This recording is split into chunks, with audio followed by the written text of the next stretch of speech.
نحمده ونصلي على رسوله الكريم أما بعد قال الله تبارك وتعالى أعوذ بالله من الشيطان الرجيم بسم الله الرحمن الرحيم قل هل يستوي الذين يعلمون والذين لا يعلمون صدق الله العظيم মাননীয় সভাপতি সাহেব, সম্মানীয় শিক্ষক মণ্ডলী এবং প্রিয় শ্রোতা বৃন্দগণ, সর্বপ্রথম আপনারা আমার সালাম গ্রহণ করবেন।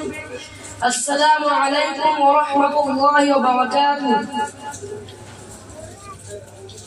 আমি শুরু করছি মহান আল্লাহর নাম নিয়ে এবং আমার হাজার হাজার দরুদ ও সালাম বর্ষিত হোক আমার প্রিয় নবী জনাবে মুহাম্মদুর রাসূলুল্লাহ সাল্লাল্লাহু আলাইহি ওয়াসাল্লামের উপর।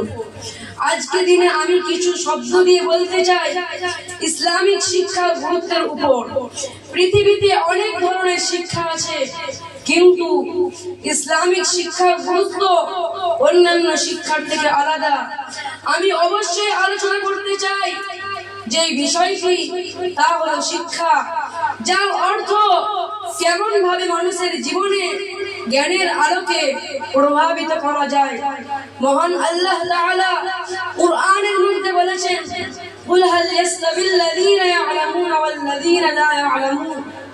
অর্থাৎ হে মুহাম্মদ সাল্লাল্লাহু আলাইহি ওয়াসাল্লাম, আপনি বলে দিন পৃথিবীর মানুষদেরকে, একটি শিক্ষিত মানুষ এবং একটি অশিক্ষিত মানুষ, যার চরিত্র কখনো এক হতে পারে না। একটি শিক্ষিত মানুষ এবং একটি অশিক্ষিত মানুষের চরিত্র কখনো এক নয়।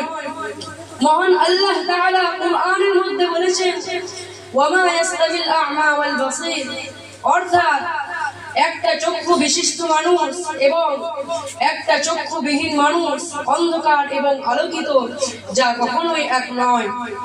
কিন্তু আমরা জানি যে একটা অন্ধ ব্যক্তি, তার জীবনে কোনো দাম নেই। একই ভাবে একটি অশিক্ষিত মানুষ, তার জীবনই মূল্যহীন। জনাবে মুহাম্মদুর রাসূলুল্লাহ সাল্লাল্লাহু আলাইহি ওয়াসাল্লাম হাদিস পাকের মধ্যে বলেছেন, তালাবুল ইলমি ফারিয়াতুন আলা কুল্লি মুসলিম।